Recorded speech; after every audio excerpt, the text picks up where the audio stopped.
Market, মদিনার বাজারটা কোথায় এটা একটু দেখায় দাও। আমি নতুন মানুষ, পথঘাট চিনি না। দুল্লানি ইলা সুক, just show me the way to market of Medina. মদিনার বাজারটা কোন রাস্তা একটু দেখায় দাও। আল্লাহু আকবার। সাদ ইবনে রবি বললেন, এই তো মদিনার বাজার। উনি যে কিছু ঘি কিনলেন, পনির কিনলেন, কিনে বিক্রি করলেন, প্রফিট করলেন। ওই প্রফিট দিয়ে আরো বেশি করে কিনলেন, আবার বিক্রি করলেন, প্রফিট, আবার বিক্রি করলেন, প্রফিট। এই কেনা বেচা করতে করতে 1-2 মাসের মধ্যে উনি মদিনার one of the biggest business magnate হয়ে গেলেন। আল্লাহু আকবার। কি হাড় ভাঙ্গা পরিশ্রমই না তারা করেছেন।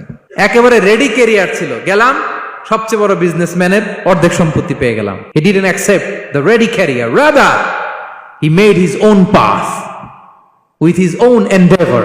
নিজের চেষ্টায়, নিজের পরিশ্রমে, নিজের ঘাম ঝরিয়ে নিজের ক্যারিয়ার তৈরি করেছেন। চিল্লায় বলেন ঠিক কিনা? This is the biography of Abdul Rahman ibn Auf radiyallahu